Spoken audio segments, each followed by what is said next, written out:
Welcome to the Capital Gains Tax Solutions podcast, where we believe most high net worth individuals and those who help them, they struggle with clarifying their capital gains tax deferral options. Not having a clear plan is the enemy, and using a proven tax deferral strategy, such as the Deferred Sales Trust, is the best way for you to exit your business, real estate, or other highly appreciated asset. Hey, I'm your host, Brett Swarts. Each episode, I'm joined by some of the best real estate, financial, wealth, and sometimes art minds in the world, where they share their ideas, deal stories, and inspiration. So together we can make complex tax deferral strategies simple and passive income plans achievable. I'm excited about our next guest. She is originally from the great state of Alabama, and she has been a lifetime artist. And she likes to say she's been doing it for many, many years. Right now, she is the CEO and co-founder of 9 Arts, where she oversees business planning, company finances, marketing and sales, team development, and is basically a head cheerleader and evangelist to the world about art and ways in which it can connect with you, your brand, and help you serve it could be your customers, it could be your tenants, it could be your city, it could be your building. Please welcome to the show with me, Martha Weidmann. Martha, how are you doing today? Hey, I'm great. Thanks for having me here, Brett. And I am so relieved to know that I am not the one giving tax advice today. Really glad that's not, not my role here, not my expertise, but definitely excited to talk to your network about art. Absolutely. And by the way, just as the premise here, before you sell your building or before you sell your company, there's ways to increase the value that's beyond just numbers. And there's things that are intrinsic values, and there's things that are like artistic value, right? And so this is hopefully where you're going to see where this conversation goes today, that it's not your typical conversation, but it's as important or more important, especially in today's technology-driven era, right? Where we want to look at art as a way to increase value. So that being said, Martha, enough about that. Would you give our listeners a little bit more about your story and your current focus? Yeah, so my background is that I'm a formally trained artist and I'm a self-taught businesswoman. I have a great network of advisors and mentors that have helped us to grow the company. And 9 Arts was started in the last recession in '09. And since that time, we have completed amazing art experiences in 36 different states, 5 different countries, for over 825 different commercial real estate projects. So we're very well versed in this particular niche. And I'm happy to say that since beginning, we've contributed over 35 million to the creative economy. So very happy to be able to support artists in that way. And then, of course, what it's all about is bringing value to the projects that we work on and telling that brand story in a unique way. So happy to be here today and share more about how we got to this point. Amazing. Amazing. Over 600 commercial projects or different real estate projects. Incredible. Before we dive into that and go into those particulars of what you do at 9arts.com, by the way, you can learn more about Martha. I want to take a step back for our listeners and help them and myself, because we're getting to know each other for the first time. I'm curious, you grew up in Alabama. Why don't you go back to those days, perhaps? I think we've all been given certain gifts in this life, and some people call these superpowers. Some people call them strengths. I believe they're God-given gifts, and I believe they've been given to us to be a blessing and of help to others. So I'm curious, what are those 1 or 2 gifts that you believe you were given, Martha? And how does that help how you help and bless others today? Well, from my grandmother, Emmylou, she was from Mississippi and grew up, they were Mississippi farmers. And so from her, I really learned this spirit of gratitude and generosity, being generous with your time, your positivity, being able to see the world as a place of abundance. And that perspective and that gift was really an incredible tool. She was, a woman who did not have a formal academic background and was yet one of the wisest people that I ever met. So feel very grateful that she was able to give me that gift of gratitude and perspective and just overall a sense of abundance in life. Beautiful. Absolutely love it. I have a similar grandmother who gave me a lot in a lot of those exact ways. And from that era where I was the greatest generation, perhaps that's where your grandmother's from as well, where they went through a lot. My wife and I were watching a World War II documentary, and we watch those every now and again. and it's sobering to see, at times, and but also knowing that things can get better if you persevere, and that abundance and that gratefulness is something to always have. So thank you for sharing that. That being said, let's dive into connecting your brand story through art. So what's the number one secret, Martha, for business owners, for commercial real estate owners, when it comes to using art to connect their brand story to others? I've never had that question before of what's the number one secret. And I'm excited to be able to reveal the answer for the very first time today on your show, Brett. Here's the secret. Think about the artist before the art.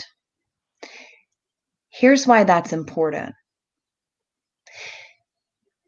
When you are creating a project, a property, anything that's public facing, and the property is built upon the premise that you're going to have visitors who come and spend time there, spend their money there, right? Maybe it's a hotel, maybe it's a corporate office, maybe it's an apartment complex. One of the best ways to open that project out the gate with a high value of community buy-in and social engagement is to utilize the tool of artists. In many commercial properties, it is now an accepted standard that you must have some sort of artwork in the building. And so a lot of times people might get lost on thinking about that exact artwork and forget that that artwork is actually made by hand by a person who might be local to the community where you are. And think about it this way. If you are putting together a building or a property that's going to open to the public, you have a few options, right? You could go through a catalog of prints and pick 30 prints and throw them up on the wall, right? Frame them, put them up on the wall. That qualifies, as artwork, but it starts and ends there. Now, when you think about how to take that as an opportunity to engage with artists and to tell a story, now you have a built-in community of champions when this project opens. So let's say you instead choose to work with 30 local artists. Those 30 local artists are now going to be the first people who post about your property on Instagram, Facebook, Twitter, and whatever the social media of du jour is happening at the time. And then they are also going to be the first people who come to the restaurant, who bring their friends to the bar, who send their networks over to visit that hotel or that apartment complex or that office space because it's new and cool and fresh. And so you're actually building in an opportunity for marketing. You're building in an opportunity for brand awareness. Oh, and by the way, you're getting something unique and beautiful that's made by hand, right? You could send those funds for artwork to a print shop who you have or a poster company that you don't have any connection with, or you could use those same funds to economically create a group of champions. And at the end of the day, when you're looking to add value to your property, it's all about getting people there. It's all about gaining exposure and, of course, creating a memorable experience. So think about the artist before your artwork. That's amazing. Yeah, I'm thinking a couple things that really stick out. I'm thinking a live art versus sleepy art, right? A live art is local, it's organic, it's those who've earned the community, who are know the neighborhoods, know their different things that are going on, and can take a piece of artwork and create something amazing. And not only will they be proud of it, right, but the owners be proud of it, and then they're going to invite the community to come in and experience that, right? It's alive, it's active, versus sleepy art, right? Either not paying the price, or hiring the person, or inviting people in and thinking just about the building or the rent, right? Or something that's more, I guess, traditionally tangible for real estate owners, right? Mhm. Is that a fair summary so far? Absolutely. I also love to reference studies because there are a number of different groups who are studying the ROI and the impact that art and culture can have on commercial development. So if you look recently, there was a study put out by the Urban Land Institute on creative placemaking. And one of the quotes from that study I really love came out. And one of the leading ULI members, Mary Lee Utter, said, as cities struggle to rebuild and come back from pandemic devastation, economic, social, and physical, creative placemaking is perhaps our most powerful tool for renewal. So using culture as this foundation reinforces inclusivity, equity, and authenticity to the local community. And the result is a highly marketable approach that naturally attracts both public and private partners. And so you really want to think about how to create a place, like you said, that thrives and endures. And part of that is creating an experience that is alive. Yeah, and on top of that, you want to connect community buy-in and then community pride, right?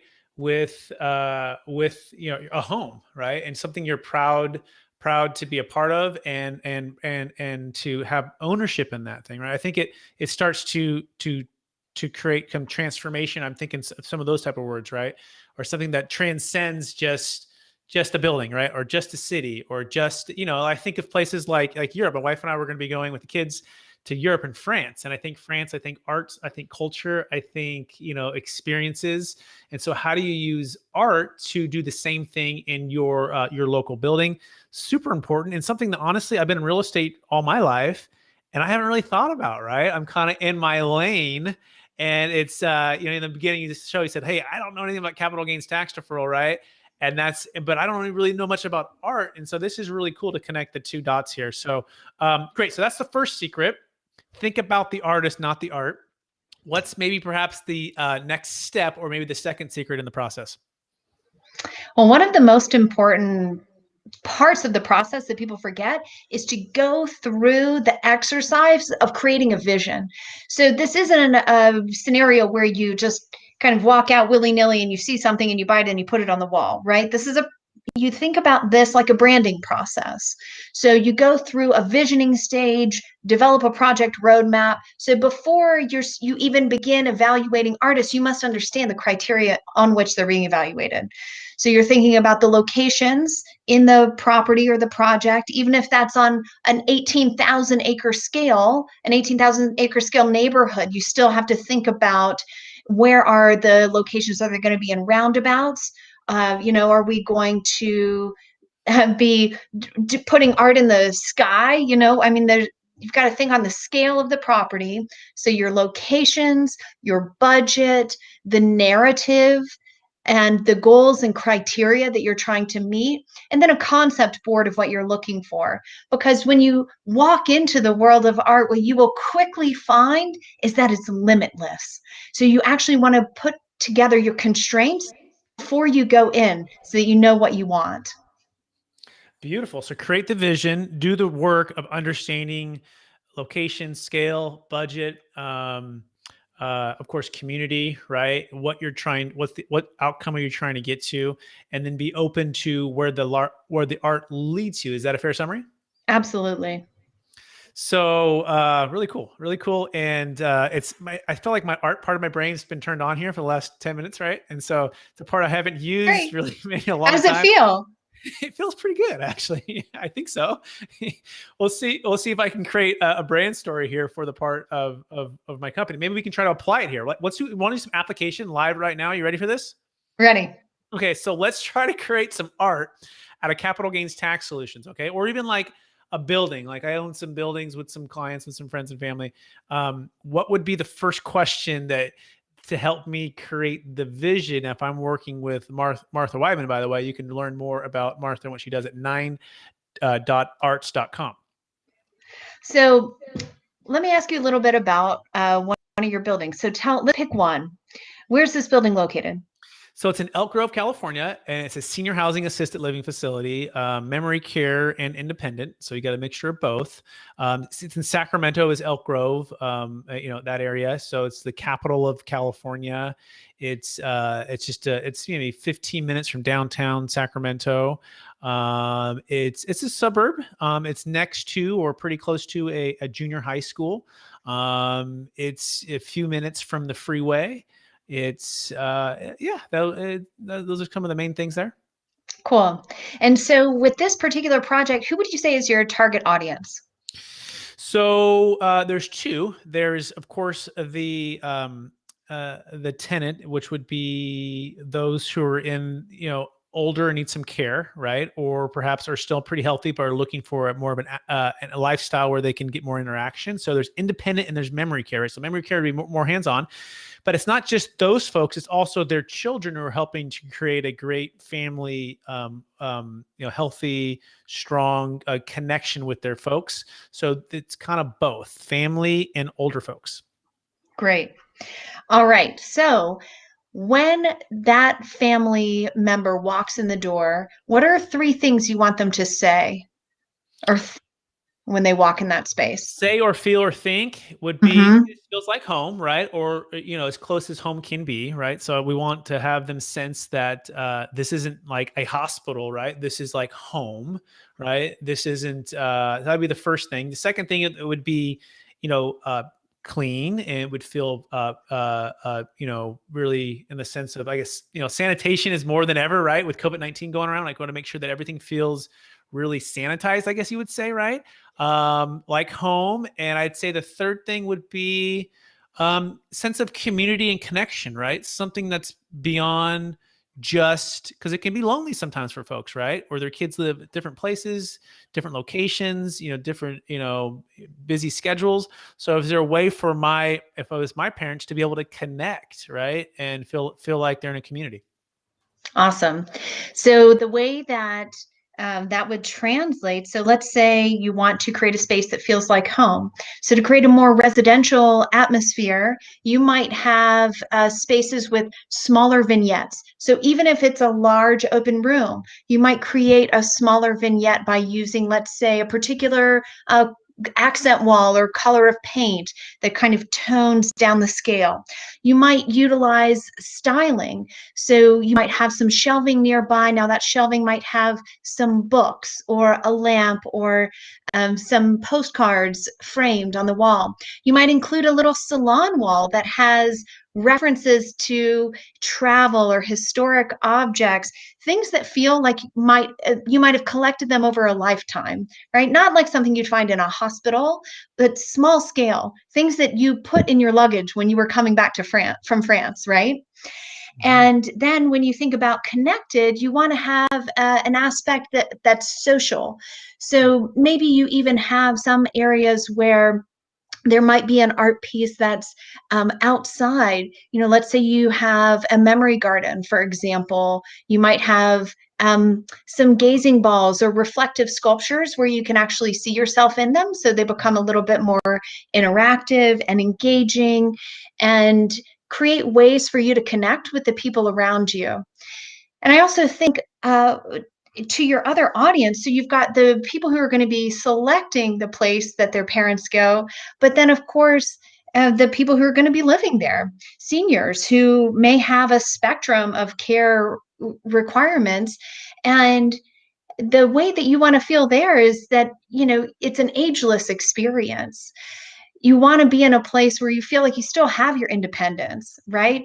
And, where you could still go and, I don't know, have a glass of wine if that's what you want to do, and celebrate the joys of your life, celebrate romance, travel, joy, adventure, all of those feelings that you might have had in a younger age, but you have to have new ways to experience them now. And you want people to acknowledge that the vitality is still there within you.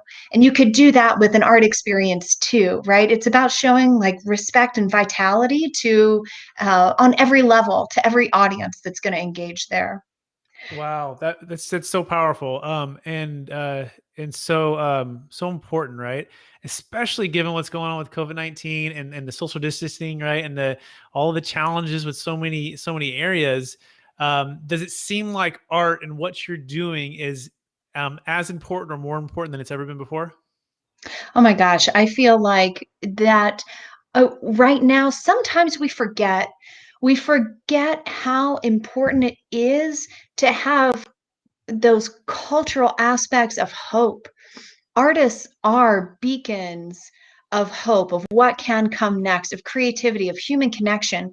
Just like you were talking about earlier, art tells the story of humanity. So when you were talking about going to France, you were saying, oh, yes, there's so much art there, right? Every great civilization has been marked by its artwork. You think of France, you think, oh, okay, the Eiffel Tower. When you think of Italy, you might picture the David. You might think of Copenhagen and the Little Mermaid sculpture, and all of those are European examples, but there are examples like that all over the entire world. So, more important than ever to recognize the value that art and culture can bring for inspiration and hope for humanity. It's something that can't be captured on a spreadsheet, it's a feeling. Beautiful. Absolutely love it. I got to get more in touch with my feelings, Martha, and my artistic part of my brain. So my daughter, Already, we're going there. so I got to dispel this notion, and I don't know if it's true or not, but I've kind of heard this somewhere. So my daughter, she absolutely loves art. Okay. And she just loves to draw and to color and to create these pretty amazing stuff. She's 10. Okay. Now she's left-handed. Okay. So this is the question, right? What's the truth on this? If you're left-handed, are you more artistic? Do you have a better opportunity to grow that part of your brain? I don't know if it's Oh, true. I'm yeah. right-handed, right? And she's left-handed, and she's one of the first lefties in our family, and she's more artistic. So I don't know. You tell us. Yeah, well, she's definitely going to be the president. The president, is that what he said? Oh, yes. Presidents are, as a group, more skew left-handed. So, as a population, a general population, now this is actually a statistic you could put on a spreadsheet, but more presidents are left-handed than the general population. So, creativity, leadership, ability to be successful in multiple different arenas, definitely, I, definitely left-handers. I love it. She's going to be a star. I'm going to show her this clip. I appreciate that. And she'll think she'll be pumped up. That being said, if someone wants to connect with you and take these next steps and get a proposal or look at, working with, by the way, 9.arts.com, besides going to the website, Martha, what would be the next step to connecting? What is kind of map that out, what that looks like if someone, gets a proposal with you guys, gets working with you? Give us kind of that overview real fast. Yeah, so just a quick overview and clarification. When you look for us online, make sure you spell it out NINEDOTARTS.com. That's how you'll find us. And you can inquire there. There's just a little form fill, and we can get started with the process. So, the way that our process works, as I mentioned earlier, we're going to start with a visioning stage. So, we'll go through stage one visioning, we'll go through the curation process where we're selecting and matching to artists that are part of the community that you're trying to attract. And then we'll go through an acquisition phase where we handle all of the purchasing. And then we go through installation and engagement. So putting the artwork in place and then creating ways to inspire audiences and communities that you're trying to reach through that. So that whole process is something that we engage with. And in addition to our website, you're always welcome to reach out over LinkedIn. I keep up with my chat there. So definitely find me on my LinkedIn profile too. Beautiful. All that being said, are you ready for the lightning round? Ready for the lightning round? Yes. Bonus. Okay. All right, here we go. Knowing what you know now, Martha, if you go back to your 25-year-old self, what's the one golden nugget you would make sure that you would tell yourself to do? Set 10-year goals. People tend to overestimate what they can accomplish in a year, but underestimate what they can accomplish in 10. I learned that from Bill Gates, and now I believe it. Definitely think big and farther than you can imagine. Beautiful. Love that. By the way, have you met Bill? No? Okay, cool. I was just Can you curious. introduce? No, I don't know him either. That's what I was wondering. Because when you said I knew that from Bill Gates, that sounded like it was personal, but cool. Number two, what's the number one book you've recommended or gifted the most in the past year? The one that I'm reading right now that I would definitely recommend is by Andrew Yang. It's called Smart People Should Build Things. Cool. Why do you like that?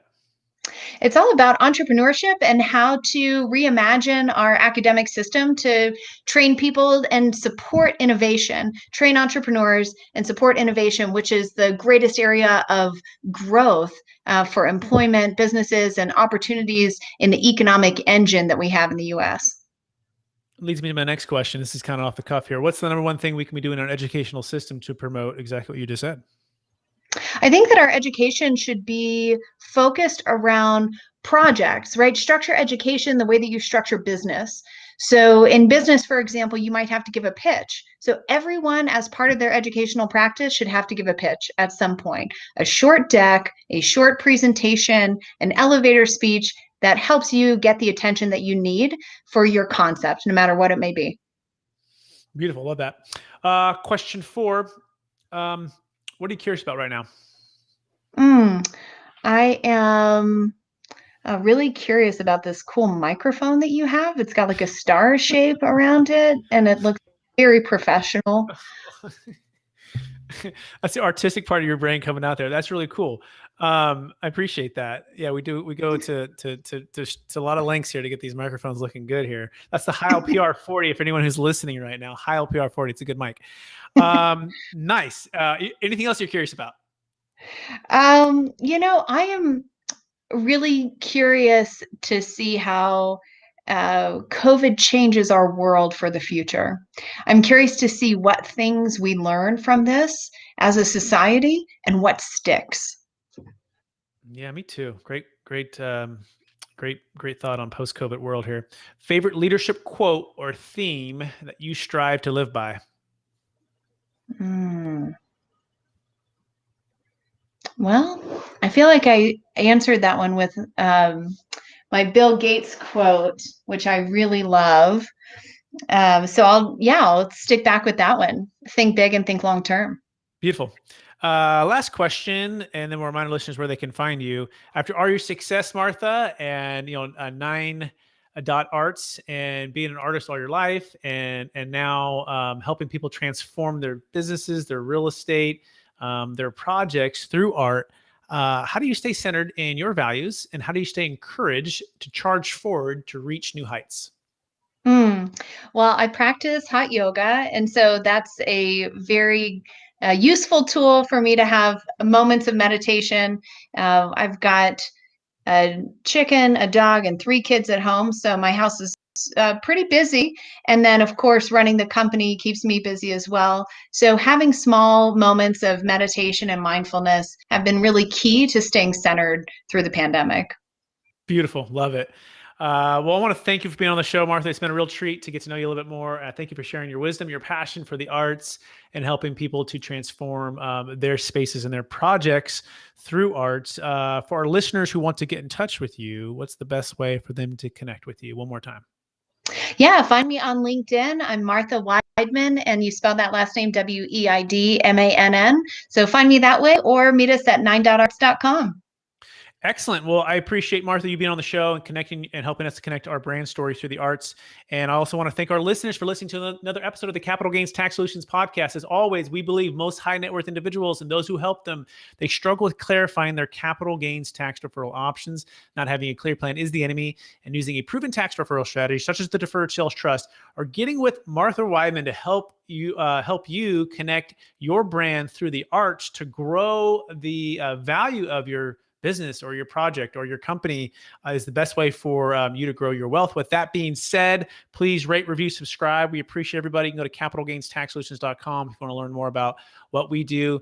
Appreciate you watching or listening to the show.